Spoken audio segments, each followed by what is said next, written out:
Yeah, welcome to session number 25 in the series Analog Circuit Design using ADS.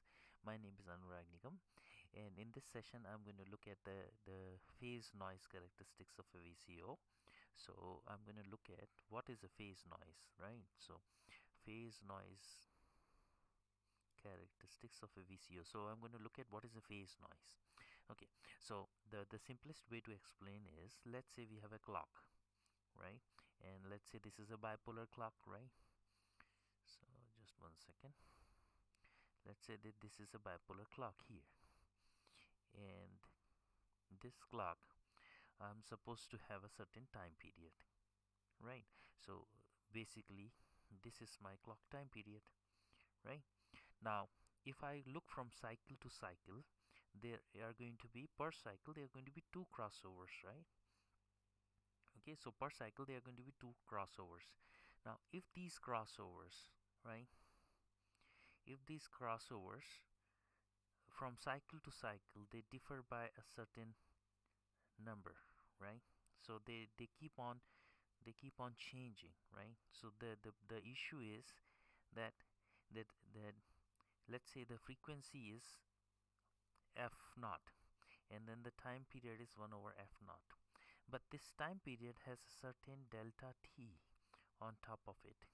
So that means that f naught has a certain delta f on top of it, right? So if I was to represent in frequency domain, right, in frequency domain this would look like this, that I have a clock.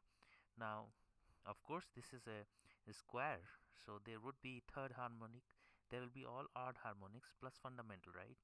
So sorry, so let's say we are expecting this at the output, which is f naught, sorry, which is f naught. But on top of this I am going to get slight variation delta f on left and right, right? So left and right I'm going to get certain variation on it, and these variations are unavoidable. So what is the source of that, we will see. So if you look at this response, right, so in this response you will see, okay, so in this response also you will see that there are some skirts. This is not just a simple single tone, right? There are other frequencies which are nearby. Now you can attribute this to doing FFT, right? So if you increase the number of samples, you might have this much more narrower, but they still will exist. So it is not a mathematical uh, issue arising out of FFT. It is the real components are still there as skirts. Okay. Now in this case, the crossovers are random from cycle to cycle, and there are certain fixed numbers, right? So that is referred to as jitter. So in a clock, when you generate a clock, there is a jitter. Sorry. So there is a jitter. Now, if this variation, so let's consider a sine wave, for example, right? So a sine wave, let's say, is this, and then there are certain variations to this which change the crossover. Okay, maybe. Okay, so we change the crossover. So there are many of them. So these crossovers are going to change, right? Okay, so what's happening is, if instead of having a discrete variation of delta t or delta f, there is a continuous variation, or there is a spectrum which is generated. Okay, so what this will look like. So in case of a digital, if in case of a clock, we have these random crossover variations. Okay, now if they are fixed in value, like there are fixed values for delta t and delta f, right, or delta f, there are fixed values, then this is going to be a set of those fixed values, delta t1, delta t2, and so on, right? So this is going to take a delta t from this set. Okay, so there are discrete values of delta t and delta f which keep repeating, right? So then you are going to have spurs in the frequency domain, right? And this is referred to as jitter, right? This random crossover, but it is not fully random. It's more or less like from a finite set, so that appears like spurs. Okay, so that is called jitter. But if it is from an infinite set, right, or the spurs have a continuous spectrum, that is referred to as phase noise. So if I was to plot phase noise, okay, so the phase noise would look like this. So you have got a spectrum, right, but around the spectrum, okay, so this basically, instead of looking like this, it would look like a continuous spectrum, like this, like what we see in our simulations, right? We see a continuous spectrum around here, right, around here. Okay, this is referred to as phase noise. So this is referred to as phase noise. So instead of having a delta t from a finite set, you have it from a continuous infinite set. So that shows up as a spectrum around your tone of interest. That is referred to as phase noise. Okay, now there are different ways of characterizing a phase noise, but the most common way is, this is called uh, okay, two-port oscillator method.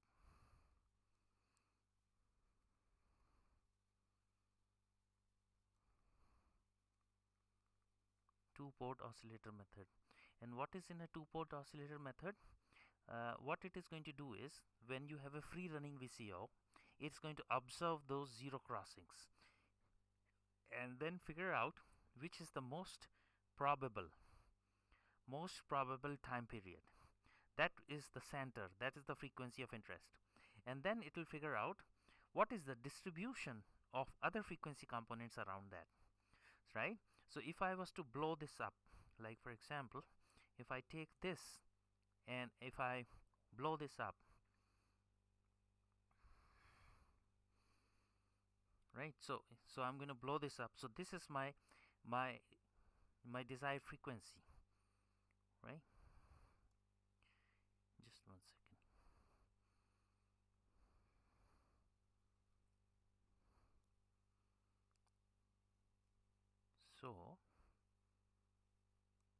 So let's say that this one is my desired frequency, f naught. And then if I was to blow this up, right, so this side, if I was to blow this up, okay, it would look like it drops up at 1 by f cube, then it drops off by, so that's not the way to draw. Let me draw this again. Okay, so it shows like it draws as 1 by f cube, then it falls by 1 by f square, then it falls by 1 by f, and it is proportional to, now it has become flat. So I have blown this up and there are certain corner frequencies here. Okay, so these are distinct region. In this region, for example, it is dropping by 1 by f cube, and then in this region it is dropping by 1 by f square, and then in this region it is dropping by 1 by f. Now why are these regions there? Okay, this is because these are nothing but, these are device noises. Okay, so these are nothing but device noises. So device noise up converted to carrier or your center frequency, right?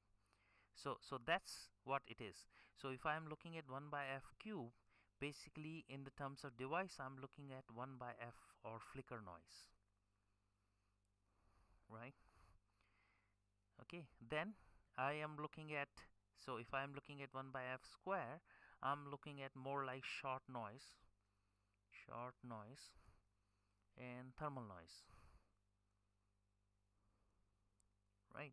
So again you will have some component which is 1 by f, is looking at still some form of a thermal noise, and then when you go up in frequency you are still looking at thermal noise.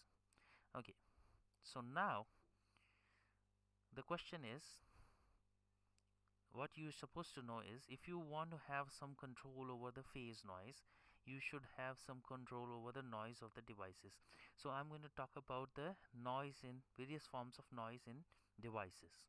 Okay, and what are their uh, sources, right?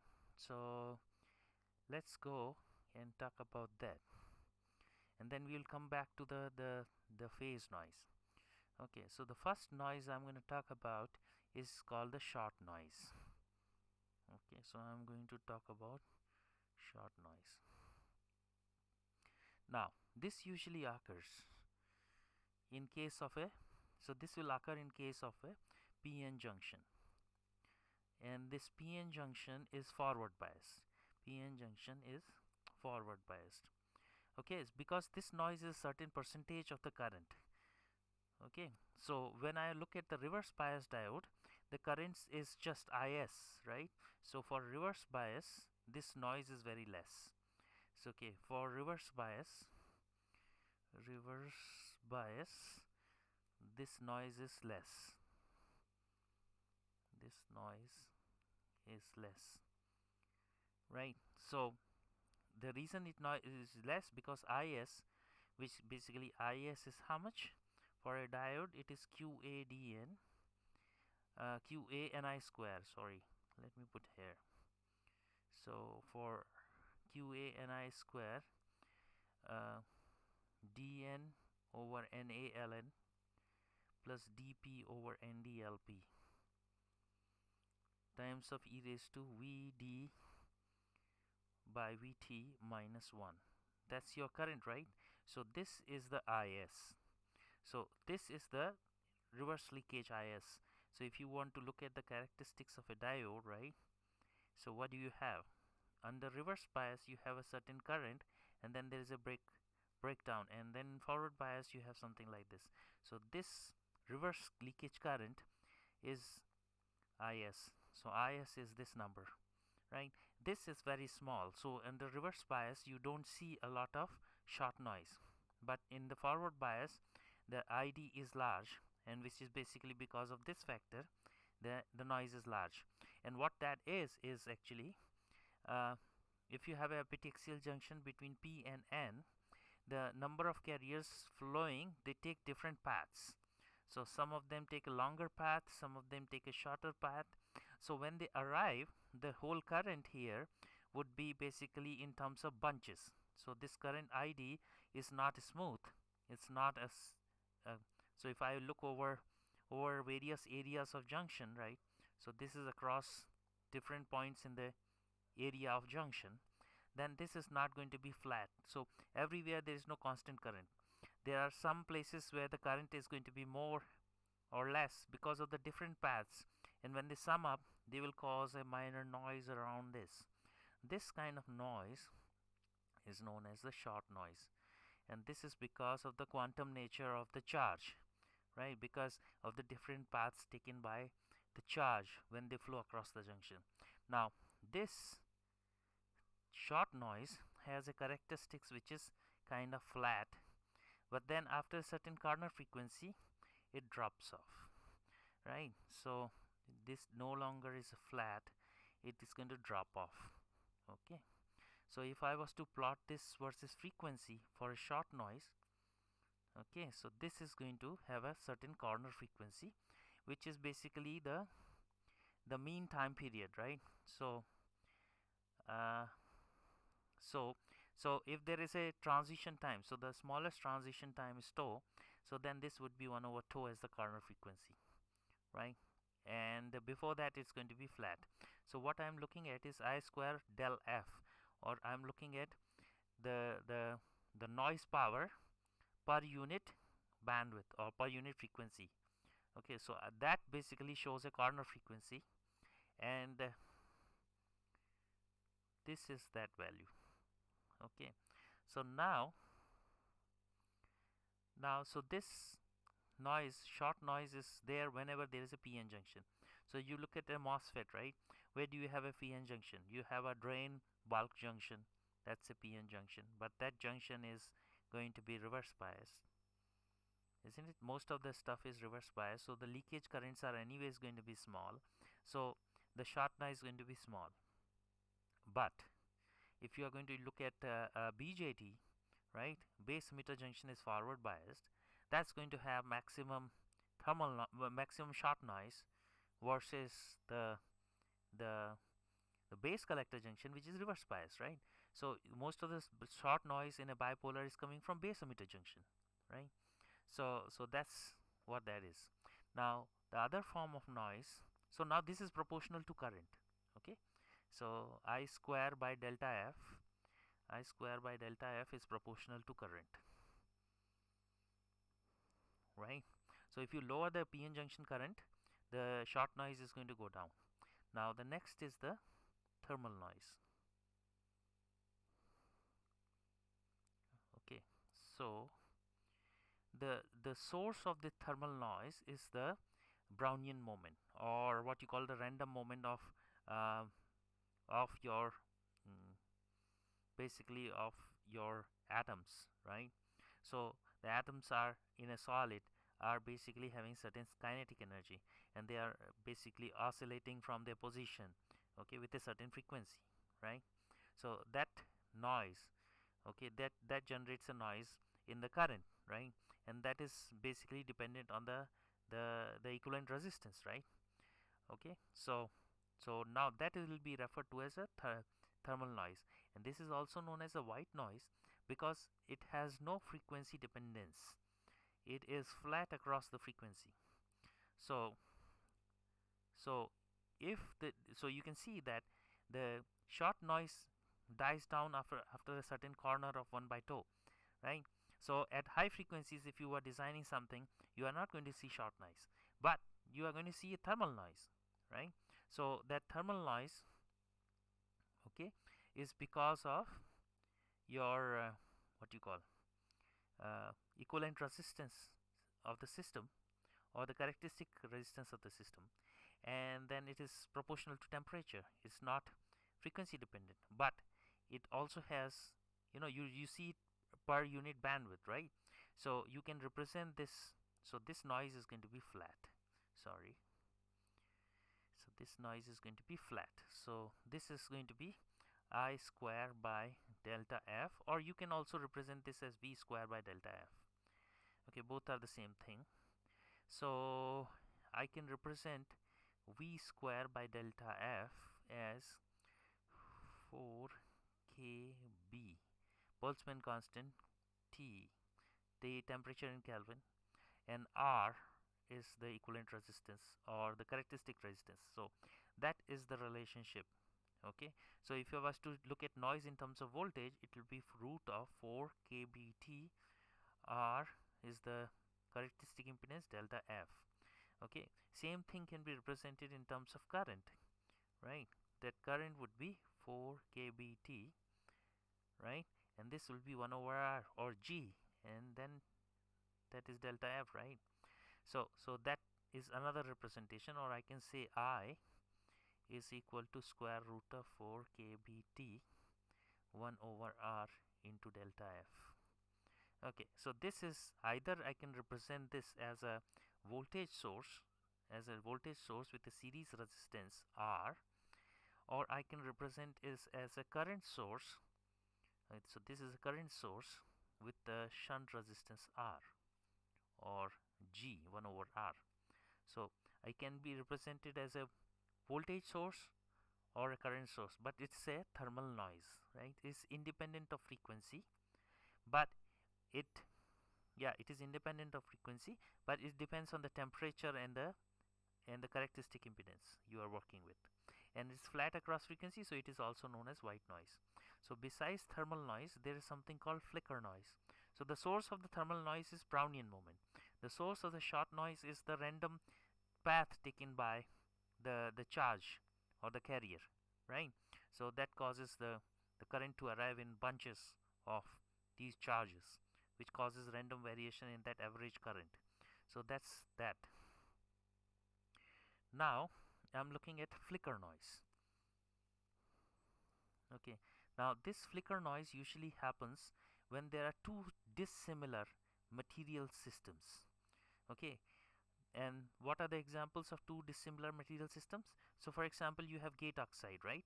So you have gate oxide, and then you have got source, and then you have got the drain and the channel, right? So this interface, so then you have got this source contact, drain contact, and this interface is between polysilicon SiO2 and silicon.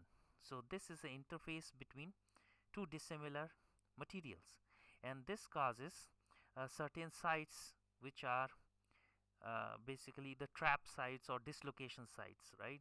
So they are trap sites for carriers, for carriers. Now the trap sites for carriers which are far away are more, so they are far away distributed. So then the the the time relaxation time, which is the time which the carrier is basically gets trapped into these trap sites, and then they get released by after a certain time, tau r, relaxation time. Then this tau r is, there are more sites with which are far spread out, right? So then the noise because of those is going to show up at a lower frequency, which is going to be high, because the number of trap sites which are far spread out are more than those which are, you know, close by. So if I take a area of the gate, right, so there will be the trap sites which are far away, but they are more in number, right? But then there are somewhere there are trap sites which are close by, but they are less in number, right? So what happens is this density of, or this density, spectral density of the noise, the flicker noise, is going to be more at lower frequencies, and it's going to drop by 1 by f. It's going to drop by 1 by f. Now if my area, so this is, let's say, is the length and this is the width. So if I keep increasing the width, or if I make the device to have larger gate areas, then what's going to happen is that these are going to average out. So when they average out, then this noise is going to reduce. So you understand that as you increase the area, a nice averaging takes place, and this noise gets reduced. So what I have on the x-axis is again I square by delta f. So this is your noise density, spectral noise density per unit bandwidth, and this is a log scale here, okay, and this is a log scale here. Okay, so this is a 1 by f noise. Okay, so now the larger the transistor gate area, lower is the flicker noise. And second thing is that the lower the mobility, lower the flicker noise. That, what does that mean? That means that PMOS are less noisy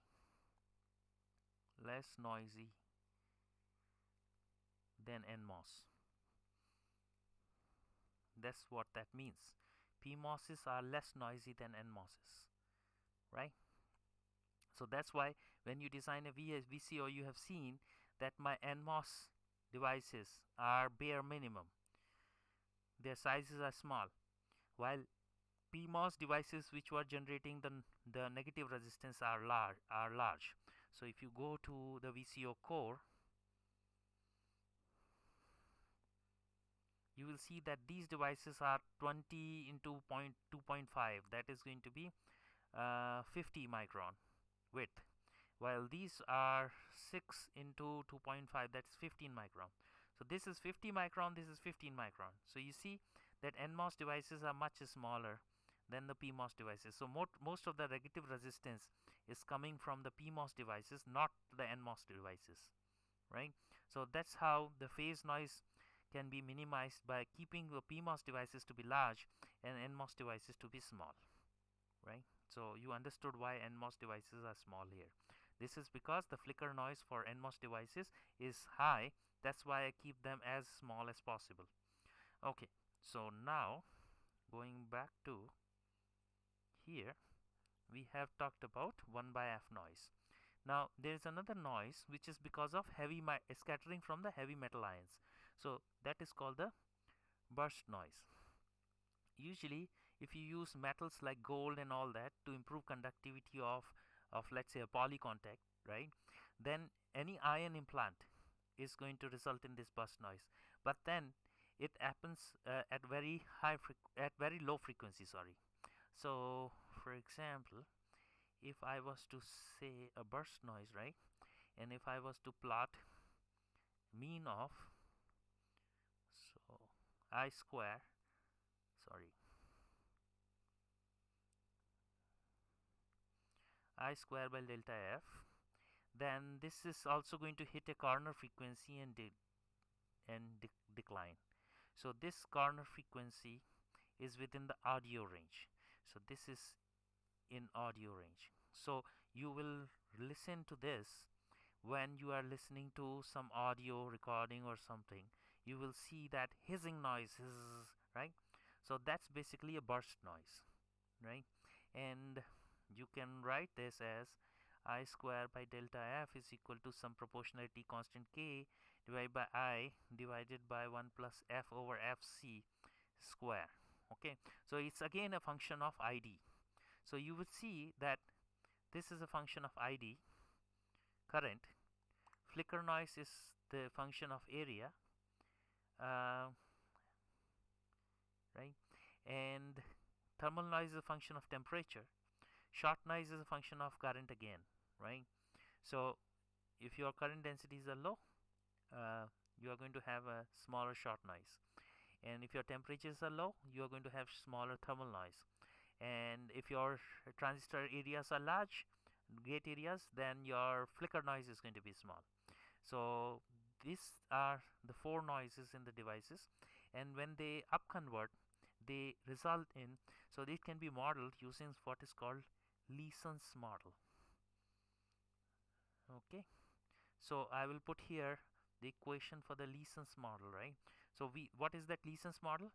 That's that prediction which I just showed you here, upconversion. So this is as per the Leeson's model. So let's just copy this portion. So I'm going to say copy, and then over here I am going to do paste. So I would say control V, sorry,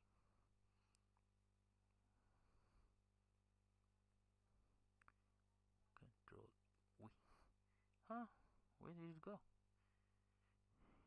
Control V, yeah, here it is. Okay, so this can be expressed as a relationship. So let's say the noise density is L, and it's a function of offset omega. So whatever omega was over here, right, that is a offset. So that is referred to as offset. So this is f naught, this is the carrier of interest, and this is undesirable, which is basically at a certain offset, right? So this is a offset, delta w is a offset, right? So I am plotting noise versus offset here, and this basically can be modeled as noise as a function of offset as 10 log 10 of okay, twice of f k b t over p dissipation. So let's understand this term. Okay, f is the what is called the noise factor. Okay, so as there is a noise figure, we have a pure number which is called a noise factor, right? K is the Boltzmann constant, T is the temperature. So what you are looking at here is your thermal noise, right? So T is your temperature, and PD is your dissipation in the tank circuit. So that's why if you design a VCO, you should design a tank circuit which has a lower Q, higher Q, or a lower loss. So if your RP is going to be less, okay, RP means the parallel the loss of the tank circuit. So this constitutes a tank circuit, right? These three components constitute a tank circuit, and there is a loss RP in parallel with that. Okay, so if you want, I can show you what that loss would be. Okay, so let's just copy this part, and this is something which nobody would show you, because analog and RF engineers, they do not have an overlap in their knowledge. So I have an overlap of RF and analog, so I would be able to show you that. So let's copy this. So sometimes what happens is people go into another branch, and then they have little knowledge about the other branches. So but in my case it is slightly different. So let's make a new schematic and call this as test tank. Okay, test tank. Oh, caps lock is on. Test tank circuit. So this is a tank circuit or an anti-resonance circuit. Why? TANK. Okay, test tank. Create a schematic and say edit, paste. Okay, so this is my tank circuit with the control, right? So let's just connect them as they were, right? So this is my tank circuit.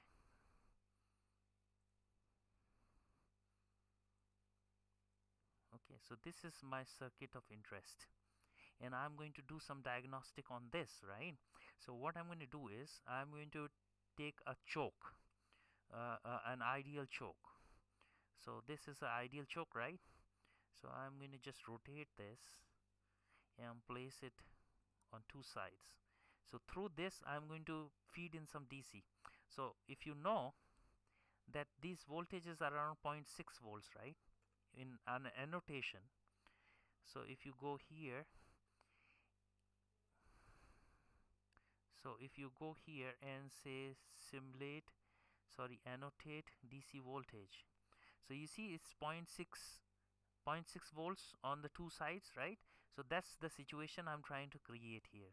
So I'm going to put here 0.6. So again, I'm telling you that none of the books basically model like this, because they just pure mathematical, but this is simulation based, so it gives you more learning. So I will go here and put 0.603 on two sides, right? So okay, 0.603.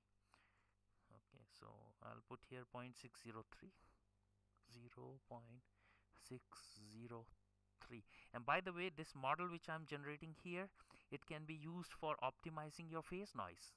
Instead of doing this blindly as most designers are doing, you can do it with your simulation and you are no longer blind, right? Okay, and then I'm going to use what is called a block. This is a DC block, right? So this is on two sides. Okay, so this is on two sides, and then V control is our variable, VCNTL. VCNTL, right? So let's say it's 1 volt, but in our case it varies from 0 to 0.55, right? That's what we have seen. Then I'm going to put here two terminations from S parameter simulation S parameters, and I'm going to put two terminations here, terminal 1 and terminal 2. Okay, and I'm going to do S parameter simulation on it, right? So this is this and this is this. So I am going to do S parameter simulation on this, right? So I'll go to simulation S parameters like this, and the way this tank is tuned, right, it is anti-resonate at the frequency which is set by control voltage. So our range was 1.5 to 1.7, right? So let's plot this from 1.5 or 1 gigahertz to 2 gigahertz. How's that? To 2 gigahertz in steps of, okay, maybe 1 megahertz. That's okay. Apply. Okay. So this is a S parameter simulation in that range, and I'm going to look at the Y parameters. So I will click here Y parameters and say okay, and then I will write an equation for RP. Okay. So before that, let's hit a simulate button. Okay, then I will also call the variation in V control. First, let's just simulate this. Okay, V control is 1, so that's wrong. So I will run this with 0. So don't worry about this. I will run this with 0 first. So let it finish. I want to run it from 0 to 5.5, right? So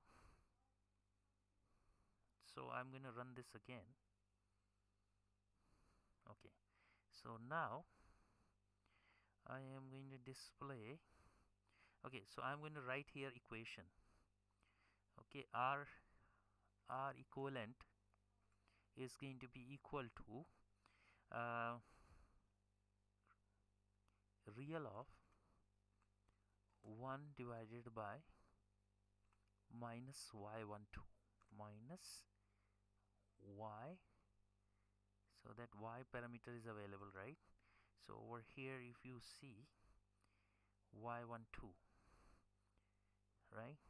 So the real of that, so there is no frequency dependence on this, and let's plot that as REQ.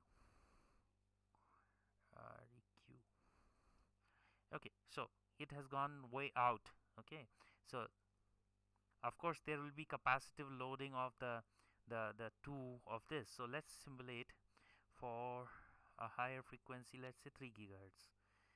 Okay, 3 gigahertz. Okay, now let's simulate that. Okay, so you see that at the anti-resonance, okay, the resistance is going to be high. Now higher this resistance, higher is the Q of your tank circuit. Higher is this resistance, open circuit resistance. Well, you know, at the anti-resonant frequency it is going to open out, right, between the two ports, and this resistance, equivalent resistance, will rise, and in this case it is around 450 ohms only, right? We expect this to be around 1 or 2 kilo ohm if we assume that the Q of the tank circuit is large, and most of this is low because of the losses in this what you call in this devices and this inductor. For example, if I reduce this to 0.5, okay, so for experiment says, if I reduce this to 0.5, it means that my inductor has a higher Q. So once my inductor has a higher Q, you would see that that 450 has become 700, right? So you understand most of the loss is coming from these diodes or reductors. Okay, it is not coming from the inductor, right? So inductor loss is not doing a lot here. Okay, so that's the situation. Now let's change this to 0.5. So let's do a sweep. So I'll go to parameter sweep here, and I'm going to see the control voltage, V control. Okay, VCNTL. Now none of the books basically do this to show you what is happening across frequency, but this RP varies across frequency, right? So this V control will go from 0 to 0.55, and let's say I want spacing of 0.5 0.05 volts. So I have got 12 points here, and this one has an inner loop in SP1. Okay, so now if I hit simulate, okay, so you see that as you go up, so you see each one is a anti-resonant frequency of each one is a anti-resonant frequency at different frequency points, right? Marker new. Okay, so you see that on the higher frequency I have 450 ohms, on the lower frequency I have got On the lower frequency, I have 327 ohms, right? So you see that for 327 ohm, the GMN GMP should be very large, right?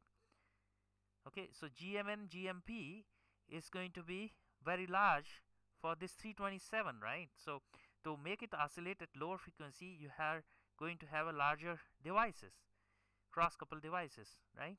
So that's the thing. Okay, why your tank circuit is capacitively loaded, because it is loaded by those cross couple devices. The entire system of frequency is going to shift down, right? Shift down because of that, and that also going to change your tuning range, because those capacitances, so if you see here, those capacitances, so I'm referring to the capacitance of these devices, right? The output capacitance of these devices are in parallel with this. So if they are large compared to this, their tuning range is going to be small. So you can see that the trade-off here. You want a large tuning range. That means that this output capacitance should be small, and these capacitance should be large. But then these diodes are the ones which are contributing to the loss of the tank circuit, not this inductor. So again, if these are small, if these two are small, then the loss is small, and then the peak is going to be, so for this the peak is going to be large, right? It's not going to be 325 to 450.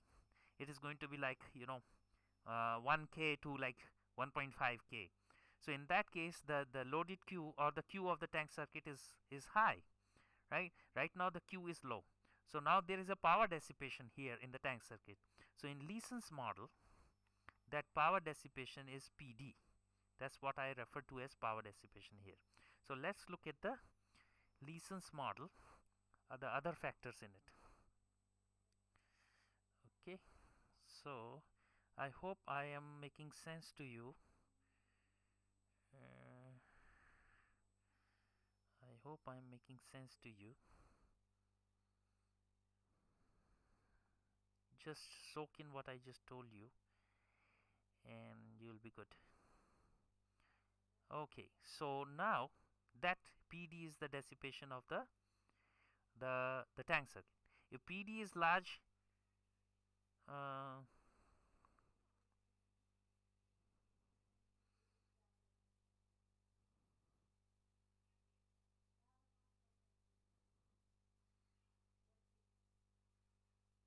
power dissipation in the real part of the tank circuit, right?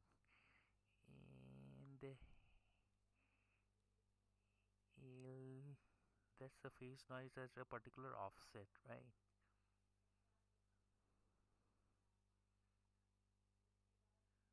So this thing is not making sense to me.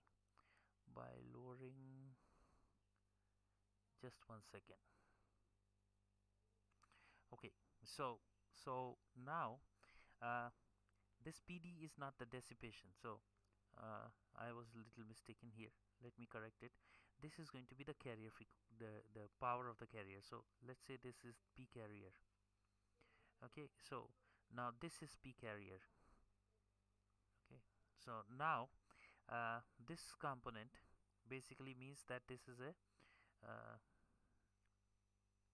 linear function of temperature, right? And this is a constant term. So we are talking about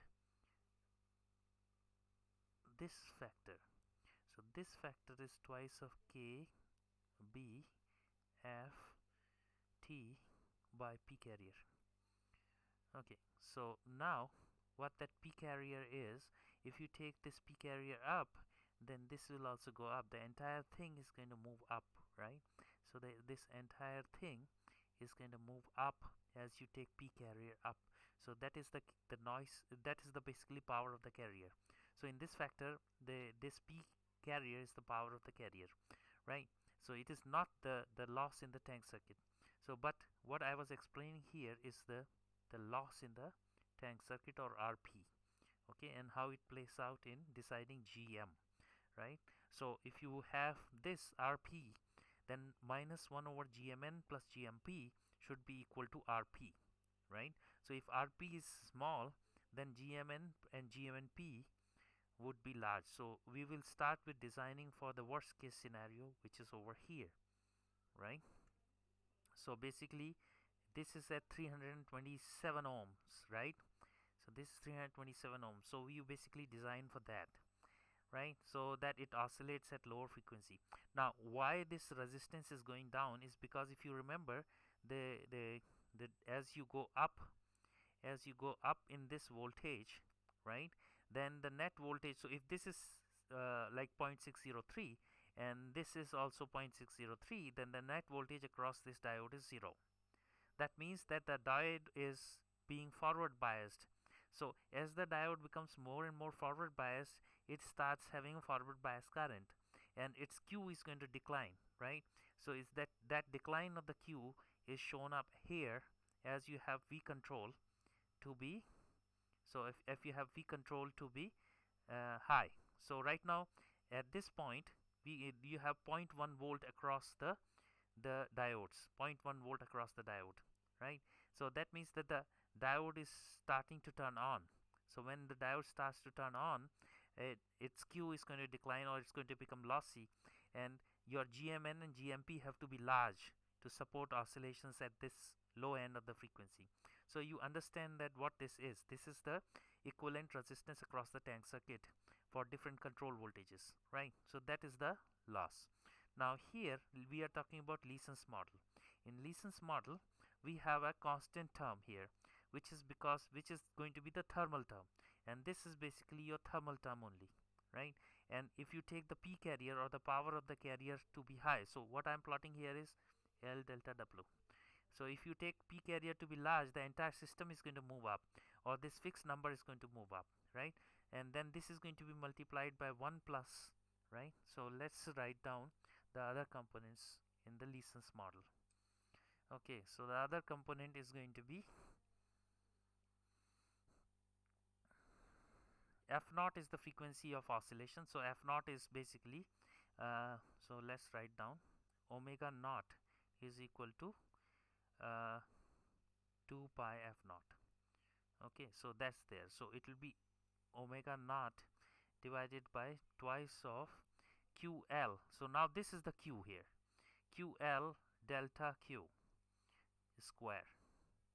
So this is your square term, right? So okay, so this is your square term. Okay, so this factor, okay, and this factor is again multiplied by a cube term. So this is omega 1 by f3 corner frequency divided by delta W offset. So that is referring to this corner frequency. So this is that corner frequency for 1 by f cube. So that's that, and this is your Leeson's model, right? So at smaller offsets, okay, at smaller offsets, okay, just 1 second. Okay, so let me see if I'm recording this. Yeah, so now this is the expression of the phase noise uh, as a function of offset, okay, and this phase noise is going to be I square over delta F, right? So that delta F is the bandwidth of per hertz, I square by per hertz, right? So that is your L, and it's a function of delta W, which is the offset, right? So if you are looking at a small value of offset, okay, very small value of offset, then here, okay, so these terms are going to be large, right? So these terms are going to be large. The square term would be contributing less, cube term would be contributing more. So you are going to see this fall off here, and then when delta F becomes sufficiently large, then this term dominates. So 1 by F square dominates here, right? And then you have somewhere in between, 1 by f, and then it falls off to be a flat, which is the first term. Okay, so this term basically represents the thermal noise term. So this is basically over here. So this is a function of P carrier. So if you increase P carrier, then this is going to increase. If you increase temperature, this is going to increase. And F is the excess noise factor of the device, or noise factor of the device, and KB is Boltzmann constant. So if you take carrier frequency up or temperature,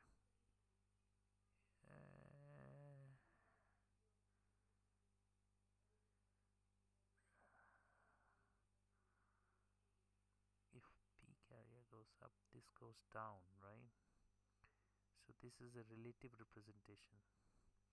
Okay, so by the way, so you can basically, this is a model, Leeson's model for phase noise, and you can plot this in MATLAB to have a better understanding of the dependence of this phase noise. Okay, but then there is a constant term. There is a 1 by f square, 1 by f cube, 1 by f square, 1 by f, and then decaying to flat. Okay, so that's the Leeson's model. I'm not going to go into details because I would have to spend some time understanding that also, because it has been a long time I have been modeling this mathematically. Okay, so now that's a Leeson's model, and this is also known as single sideband phase noise. Okay, now we have to determine single sideband phase noise of this. Okay, one more thing in simulation I wanted to show was I have shown this. What about the capacitance? Okay, so if you want to do capacitance, I am going to go ahead and throw this out. So once I have thrown this out, okay, and now I'm changing this V control, right, with the fix this thing. So I'm going to plot capacitance. Simulation settings, I will change this to tank 1. Okay, apply, and then I am going to do DC simulation, right? So I am going to sweep V control. Okay, so I am going to remove this one, also this one, and I'm going to go simulation DC. Okay, so I'm going to look at the static characteristics of the diodes, right? So I'm going to plot the capacitance. So what I'm going to sweep here is V control, VCNTL, and I'm going from, let's say, from 0, or let's say -1. So hold on a second. So this one is 0.63, right? So I'll go from 0 to 1. Okay, so let's say I go from 0 to 1 in steps of 0.01, let's say. So I have 101 points. Apply and say OK. Now I want to see what is the capacitance here, right? So I'm going to hit simulate. Okay, to have the capacitance, I'm supposed to have S parameter simulation on, right? So hang on a second. So here, let's go back to here. I have to do S parameter simulation at different points of DC. So I'm sweeping DC here, and this is your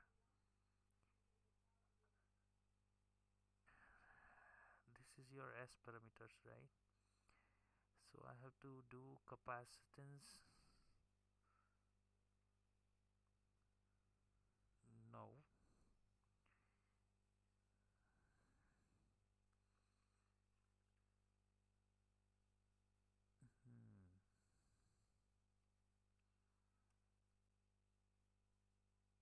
So how do you plan to do this?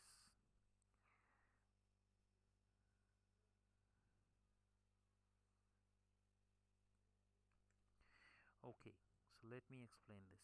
Okay, so now what I have done is I have put a single frequency here because I need to compute the Y parameters and figure out the capacitance between the two terminals, and I am sweeping V control in this parameter sweep. So in S parameter I am putting a single frequency, so in a single frequency of 1.8 gigahertz mid band, and then I am going to put in here V control, which I'm sweeping, right? So I'm sweeping V control here. Okay, so now if I was to, so I change the data set to, so that it doesn't override the previous one. Here there are only two capacitors which are in series, and then the center tap is basically the control voltage, and the two sides are going to be the two sides of the two arms on the VCO core, which are at zero point 0.6. So basically at 1.3 the diode would be on, right? So that's why I'm going to 1.3. So 1.3, and let's say this is 0. Okay, so this is, let's say I want to see what the diode looks like. So I'm going to hit a simulate button, and this is going to a different data set, so you just say no, and then I'm going to write the equation for capacitance. So the equation for capacitance is going to be C equivalent is equal to imaginary of minus of y12, right? So in this case you have to pick up y12 from a different data set, right? So this is y12 divided by 2 pi frequency, right? So this is imaginary of that, bracket close, divided by 2 into pi into frequency. In this case frequency is 1.8 gigahertz, isn't it? 1.8 gigahertz. So that's that, and say equal. So now this is the equivalent capacitance I'm looking at. So I'll plot it over here, that equivalent capacitance equations, C equivalent and add versus. I am going to look at the, not VCO core, tank 1, right? So there is a tank 1 here. In this case tank 1 has a frequency, right, versus control voltage, right? So you see that as I go up in the control voltage, the capacitance is in picofarad, right? So let's put here the units. Okay, units, where is units? Plot options, y-axis, more, format, engineering. Okay, so we are looking at 2.5 picofarad. So basically the capacitance is going from, so with the control voltage, marker new, so the capacitance is going from 1.28 picofarad to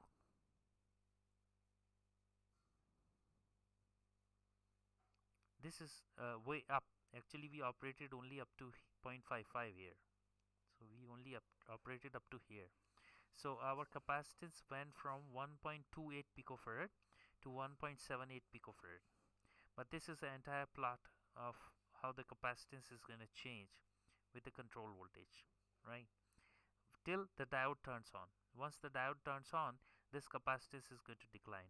This is same as what I told you in case of a PN junction diode. So this is what you are looking at, is a capacitance of a PN junction diode, and this PN junction diode we have with respect to 0.6. So at 0.6 the net voltage across the diode is 0, right? And then we go up to 1.3, the net voltage is around 0.7. So at that point these diodes become forward biased, right, and start conducting current, and the capacitance doesn't increase any further, right? So this is what we studied in case of a PN junction diode. So this is how the capacitance is going to behave across the control voltage. This is how the output resistance or the loss of a tank circuit is, and this is your Leeson's model, right? And you know various corner frequencies and the contribution from the flicker noise, the short noise and thermal noise showing up in this model, right? So this basically is that. Now the next question comes is, how do you simulate that? So in 5 minutes I'm going to tell you how to simulate that. So all I'm going to do is I'm going to make a copy of this VCO core, and I'm going to say copy cell, and it will go under other circuits, and I'm going to say VCO core PN. phase noise. So I'm going to measure phase noise of this VCO. So go to this schematic.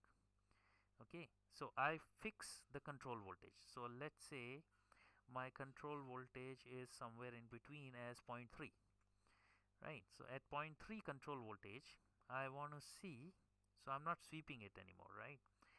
I want to see what is the frequency of oscillation, right? So I would just simulate this,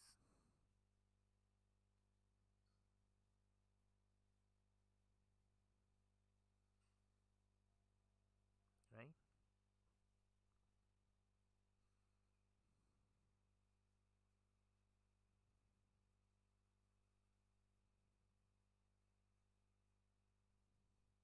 Meanwhile I prepare this one.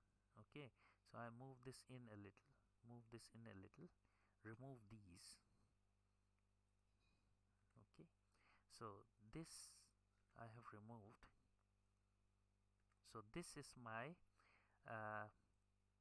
is my loss circuit. Tank circuit is a loss circuit, and then the cross coupled transistors are my uh, the cross coupled transistors are my negative resistance circuit. So if I go to uh, harmonic balance, you have two port oscillators. So now I'm going to flip this like this. Okay, so this is two port oscillator, so I am going to move this up.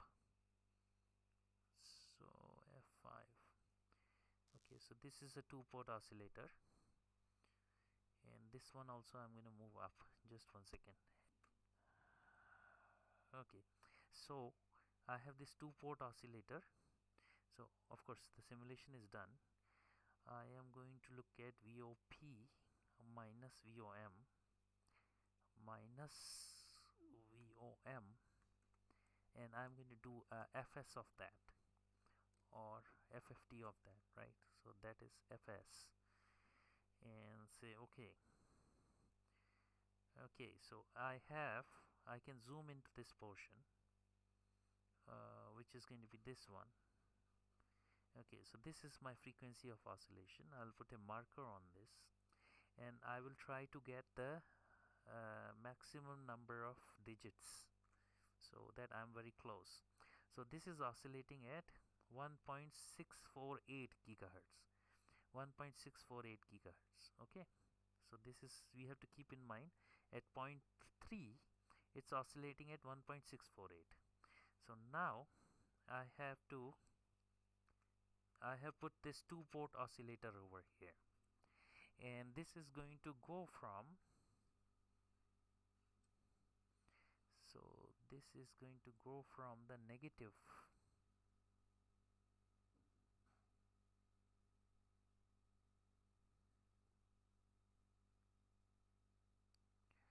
okay, from the negative circuit it is going to go to the positive circuit, to the loss. So negative generation is over here, right? So this one is that, and this one is that. Let's undo this. What did I do?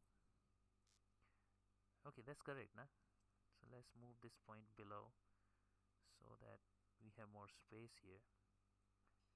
Okay, so one is coming from the VOP, the other is coming from VOM, correct? And then, okay, this is being applied to the loss circuit. So this is the loss. So the two port oscillator is connected this way.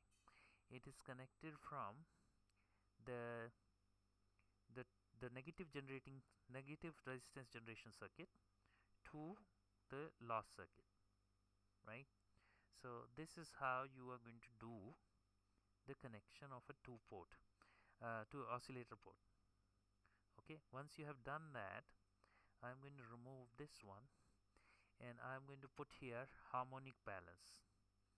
So harmonic balance controller I'm going to put here, and then I'm also going to put here noise controller.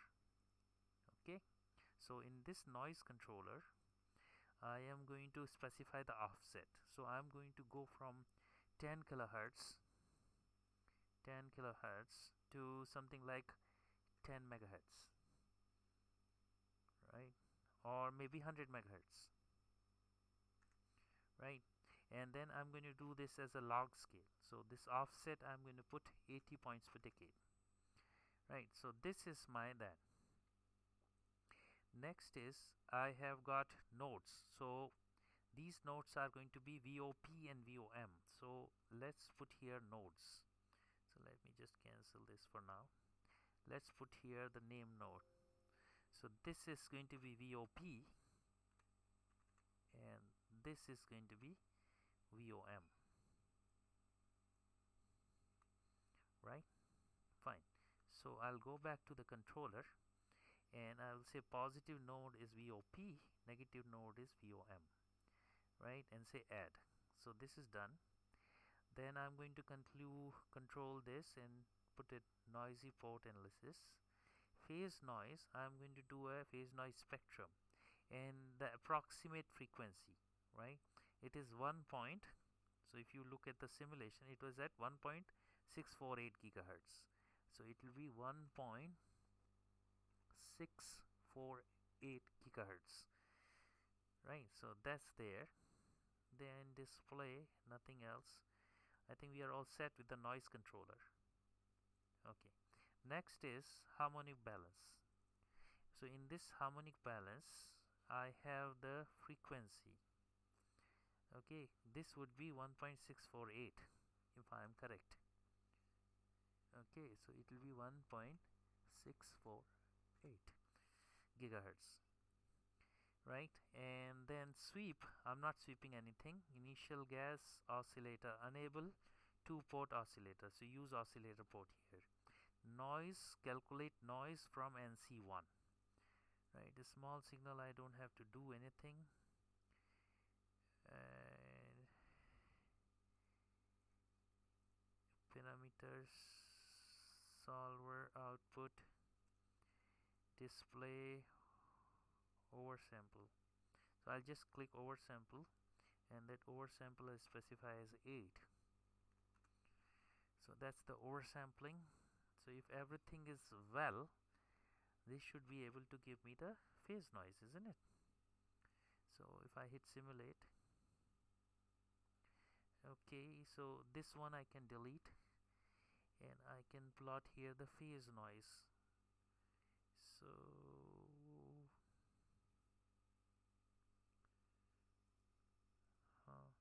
PNMX is not there here. So what happened over here? PNMX didn't show up here. I have enabled the controller, right? Nodes, miscellaneous,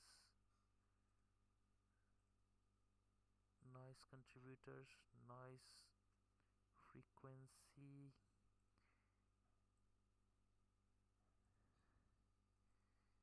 phase noise.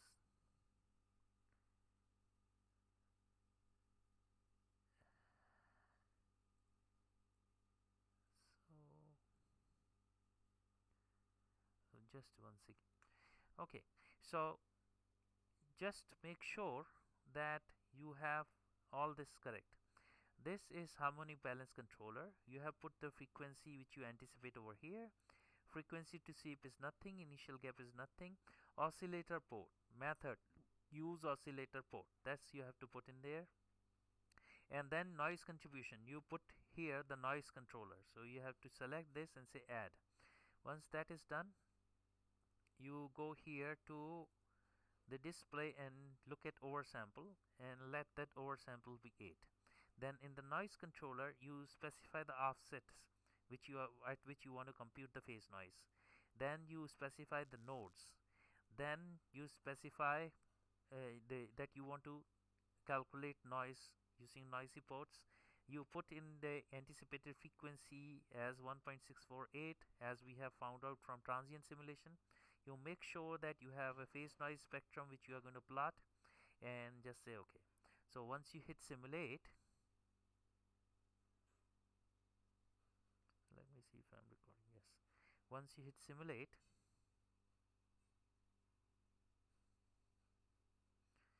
okay, so you can, okay, so what you can do is you can put in here and look at P and MX, and that will be dBc per hertz, and you are going to plot this on a log scale. Okay, so now I'm going to put some markers and say at 10 kilohertz, at sorry 100 kilohertz, the phase noise is minus, so at 100 kilohertz it's minus 81. Next I'm going to put at 1 megahertz. Okay, so at 1 megahertz the phase noise is minus 107. Then new, and at 10 megahertz the phase noise is minus 130. Okay, so now you have the tool to look at how the phase noise is affected with the currents, so you can change this current, or but then you have to again do the what you call the analysis, transient analysis, to find out the frequency. I am going to put here a tail capacitor. So this is 1 picofarad capacitor, right? So let's see, this is a famous thing which everyone says, that whenever there is a perturbation, whenever there is a net voltage 0 across the tank, there is a perturbation, and at that point the noise figure is phase noise is affecting the most. So I put here a tail cap, and let's see what is the effect on this one on the phase noise. So look at these numbers. Let's see how much they change, if they do change. Okay, did they change? Not much. So this tail cap, shall I increase the value? Let's say it is 5 picofarad. Is it going to change much? Let's say simulate. So tail capacitor. So let's observe these.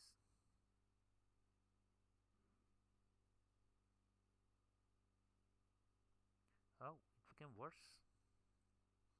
So it didn't affect me, it affected me the other way. So this tail capacitor was not helping me. So I got rid of it, and I'm going to simulate this again. Hey, simulate this again and get back the numbers which we had. Okay, fine. So this is our phase noise. Okay, now you can study what these devices are doing. You can study what the Q of the circuit would do to the phase noise. You can study the sizes of these capacitors, what they do to the phase noise. You can change the currents and do this. But every time when you change that, you have to determine the frequency which you put here. This 1.648, that's going to change if you change any of that, right? So make sure you put a right frequency there, and then the remaining stuff remains the same, and just simulate it. Okay, so thanks a lot. This is all I'm going to cover about VCO. Later on we will revisit this when we do a PLL. Thanks a lot. Thank you.